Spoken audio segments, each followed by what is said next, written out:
Ya estamos de vuelta aquí en A las 9:01 y vaya información que se dio a conocer el día de ayer por parte del INEGI, que 3 de cada 10 mexicanos se encuentran en vulnerabilidad financiera. ¿Qué quiere decir esto? Pues que ni siquiera podrían aguantar una semana si dejaran de trabajar para poder cubrir sus gastos, y es por esto que nos enlazamos vía telefónica con Denise Montesinos, presidenta de Mujeres en Finanzas, para tocar este tema de la vulnerabilidad financiera y cómo la podemos evitar. Denise, ¿cómo estás? Buenos días. Buen día, Pablo. Muchas gracias por la invitación y saludos a ti y a tu auditorio. Con el gusto de saludarte, Denise. Y bueno, vaya que alarma este dato, porque esto pues, nos dice que el 30% de la población mexicana prácticamente vive al día, porque si deja de trabajar el día de hoy, para el próximo martes ya no tendría cómo cubrir sus gastos. Eso es alarmante.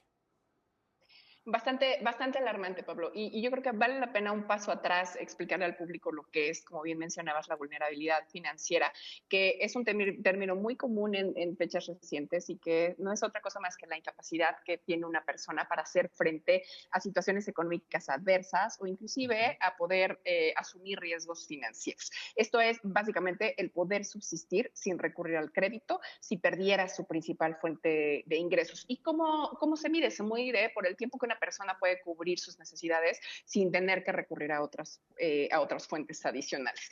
Y entonces, esta encuesta que publicó el INEGI, que de hecho se publicó el 13 de marzo del 2025 y ya se empezaron a publicar los resultados, como bien mencionas ayer, nos muestran datos que son bastante preocupantes. Y esta encuesta es una colaboración con la Comisión Nacional Bancaria de Valores, que nos dice cuál es el nivel de inclusión financiera que tenemos en México. Y nos dice específicamente que para el caso de los mexicanos, alrededor de 30% de las personas que fueron encuestadas podrían vivir solamente una semana si perdieran su principal fuente de ingresos. Y si seguimos avanzando, la realidad es que solo 20% de la población pudiera cubrir entre una semana y un mes de sus gastos, y solamente 26% de la gente podría cubrir hasta 3 meses de sus gastos. La realidad es que son porcentajes muy preocupantes y muy bajos, porque significa que ante la falta de estos ingresos, la gente en general tiene que recurrir a otros medios como préstamos a familiares y amigos, tomar de sus propios ahorros, lo cual incrementa esta vulnerabilidad y esta dependencia hacia recursos adicionales cuando se pierden los ingresos.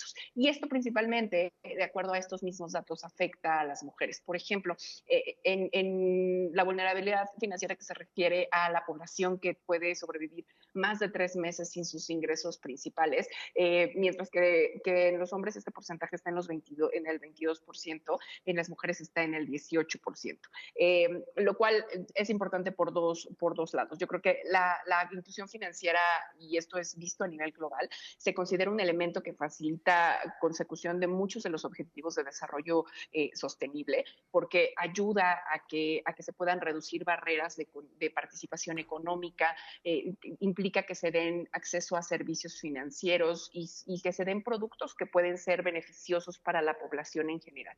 Pero específicamente en el caso de las mujeres también ayuda a que les dé herramientas y recursos para que puedan iniciar, que puedan desarrollar negocios, que puedan manejar las finanzas del hogar, y que puedan invertir en sus propios futuros, ¿no? Y algunos datos interesantísimos, Pablo, si me permites. Sí.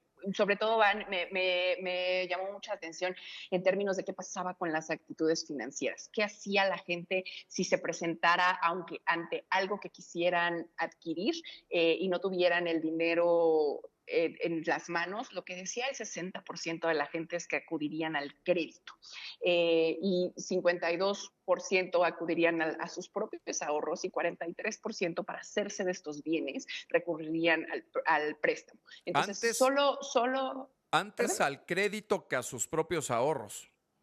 Antes al crédito que a sus propios ahorros. Entonces, aquí esto es parte de esas actitudes y de esos comportamientos que tenemos que cambiar cuando hablamos de temas financieros. El poder precisamente enfocarnos en crear un hábito de ahorro para poder hacer frente a estas necesidades y deseos, y poder estar preparados para posibles contingencias en el futuro. Y otro tema muy interesante cuando se habla de la vejez, que aquí estamos hablando como del ahorro máximo para cuando nos retiremos, hay un número impactante de 68% de la gente, un incremento de 11 puntos de personas que ahora consideran los apoyos del gobierno como una de las principales fuentes sobre las cuales van a recibir recursos cuando se hayan retirado.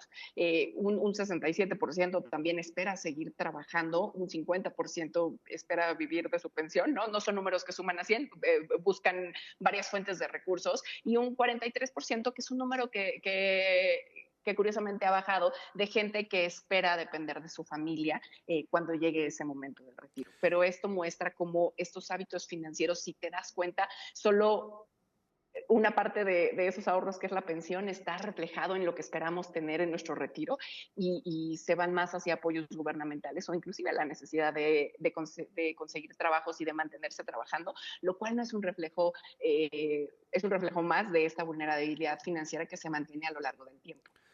Y aquí la recomendación, Denise, ¿cuál sería entonces? Porque, digamos, si la mayoría de las personas contestó que prefiere pedir un crédito a gastarse sus propios ahorros, entonces una persona que trabaja, que tiene un ingreso, puede, digamos, entonces destinar un parte de su sueldo, digamos, para un ahorro, y otra parte de su sueldo como para este caso de emergencias. O sea, las dos opciones.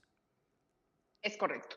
La realidad es que empezaríamos desde el lado personal, Pablo, con cómo se pone de manifiesto la importancia de incrementar el conocimiento financiero y de ajustar nuestras actitudes y comportamientos financieros en lo individual. Aquí sí no hay dependencia de ninguna institución ni de ningún organismo. Tenemos que empezar a entender que hábitos tan elementales como el poder ahorrar de manera consistente, aunque sea poco, con que se pueda entender que se tienen que establecer límites a los gastos, que sean acordes a nuestros ingresos, y que se vaya reduciendo la dependencia en crédito, se vuelven factores críticos para reducir esta vulnerabilidad. Tenemos que entender que si tomamos crédito, el crédito se vuelve un gasto más, algo más que hay que pagar, y tenemos que entender las implicaciones en términos de intereses, en términos de pagos mensuales, que vuelven a este tema del conocimiento financiero, y que yo creo que conectan con estas acciones macro que también tienen que hacerse, como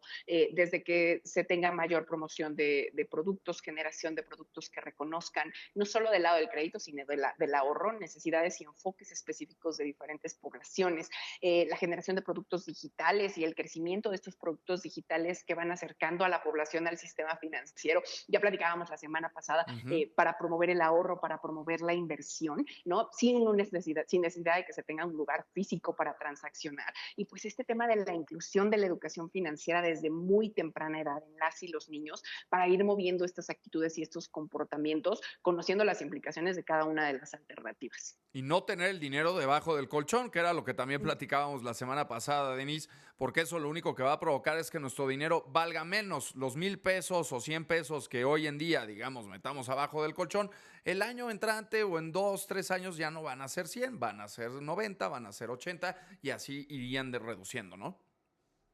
Es correcto, y entonces es muy importante el poder encontrar esas herramientas que ya platicábamos de acceso inmediato, en las que podemos hoy empezar a invertir desde 20 pesos, desde 100 pesos, ese mismo dinero que hoy está dentro del colchón, para que no solo no pierda, como bien mencionas, con los efectos de la pérdida del poder adquisitivo que tiene el mismo dinero, sino que también empiecen a ganar, para que veamos esos ahorros crecer, no solo para el retiro, que era un dato preocupantísimo que yo vi en la encuesta, sino también para esas necesidades en el corto y mediano plazo. Esa definición de objetivos apoyada en ese ahorro y en esa inversión se vuelve un tema que cambia el juego en términos de cómo utilizamos nuestro dinero. Y creo que aquí, para concluir, Denise, hay que resaltar 3 puntos importantes. Que el primero sería la parte de sí, tener este colchón, no debajo del colchón, obviamente en alguna inversión, pero este colchón en caso de quedarnos sin trabajo o en caso para atender alguna emergencia, digamos, momentánea. Por otro lado, pensar en nuestra vejez, y por otro lado, pensar también en la salud con la que vamos a contar en nuestra vejez, que nos puede pues salir muy caro, digamos, en algún futuro, si eso no lo pronosticamos y no lo prevenimos. Definitivamente. Y todo surge con la identificación de cuáles son los puntos en los que se tiene que gastar. Esto es la generación de lo que conocemos como un presupuesto. Y el poder identificar en qué tengo que gastar en el corto, mediano y largo plazo y apegarme a esos gastos, incluyendo el ahorro como algo más en lo que debo de invertir. Y sí, esta consideración de los seguros toca un punto muy importante, Pablo. La realidad es que en términos de seguros hay poco avance en términos de la cantidad de la población, el porcentaje de la población que tiene seguros, el porcentaje de la población que tiene seguros de gastos médicos, de acuerdo con esta misma encuesta, es del 7.5%, y de vida solo es de 13.9%. Imagínate que solo 7 de cada 10 personas puedan, por ejemplo, cubrir gastos médicos en caso de una emergencia, y que en caso de querer cubrir a tu propia gente, a tus propios seres queridos cuando no estés, solo 3 o 14% de la gente tenga una cobertura de seguro de vida. El seguro es, desde mi perspectiva, lo último que se debe de cortar y lo que más necesitamos cuando las situaciones se ponen críticas, y definitivamente un elemento a considerar en los que comentas que hay que tener para reducir esta vulnerabilidad en el corto, mediano y largo plazo. Pues ya hablaremos, si te parece, en otra ocasión, Denise, en las próximas semanas, sobre el tema de qué planes, digamos, le puedes aconsejar al auditorio y a todas las personas que nos están sintonizando aquí en A las 9:1, qué tipo de instrumentos podemos utilizar, porque hay muchísimas opciones de estos seguros de los cuales pues te van retirando alguna cantidad fija de manera mensual o se paga, digamos, anual, pero también se convierte en un seguro de vida, se convierte en un instrumento de ahorro. Así es que, si te parece, le damos más adelante con ese tema, Denise. Encantada. Gracias, Denise Montesinos, quien es presidenta de Mujeres en Finanzas, por la colaboración aquí en Uno TV. Nos escuchamos la siguiente semana, Denise. Buenos días. Hasta luego.